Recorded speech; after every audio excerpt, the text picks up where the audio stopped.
Hi, I'm Melissa Clark from the dining section. Do you smell what I smell? Oh, no, I guess you don't. I've got cinnamon rolls in the oven. Cinnamon rolls seem like this big, intimidating project, but the great thing about them is you can make the dough the night before, then pop it in the oven before your guests come for brunch. First thing is to make the dough, which I'm going to season with a little bit of cardamom just to make it extra fragrant. I've warmed up some milk and melted butter on the stove, and I'm going to pour it into the mixer. What's so great about this recipe is that you don't need to proof the yeast. I'm just going to throw it right into the flour, and then I'm going to add the rest of my ingredients: cardamom, salt, and dark brown sugar. I'm going to throw my flour mixture in with my milk and butter. As soon as the flour gets dampened, I'm going to crack in this egg. For the exact recipe, go to nytimes.com/dining. This is a little bit sticky, so I'm going to add just a touch more flour. You don't want it to stick to your fingers. Once the doughs come together, you're going to put it on a floured counter and knead it until it's elastic. If you've never kneaded dough before, it's really easy. You just want to press on it with the heels of your hands. Now you see how it's starting to spring back when I press it? That's all there is to it. So I've oiled up this bowl, same bowl that I used for the flour, by the way, and I'm just going to put the dough in here.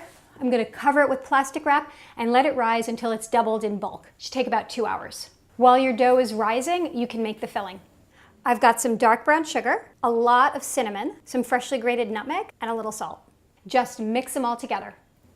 And I've also browned some butter on the stove. Once your dough has doubled in bulk, see how it's nice and puffy?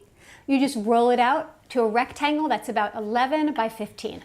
Now you just want to brush the brown butter all over the dough and then top it with the cinnamon mixture. And I am going to leave a 1/2 inch border all around. That way I know that it's not going to seep all over the place. You want to make sure to cover up any bald spots. Get a nice even layer.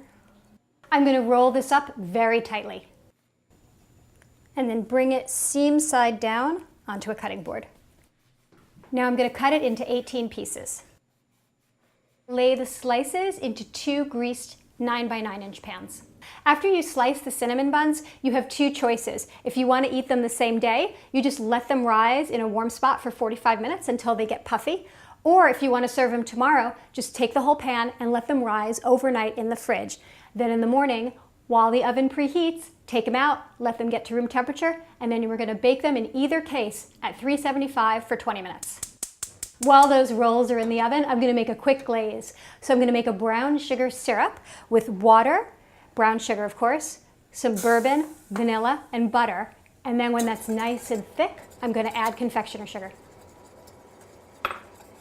Last step, pour the glaze over the tops. Now you have to let these rest for 20 minutes so that the glaze can set. And it's going to be the longest 20 minutes of your life.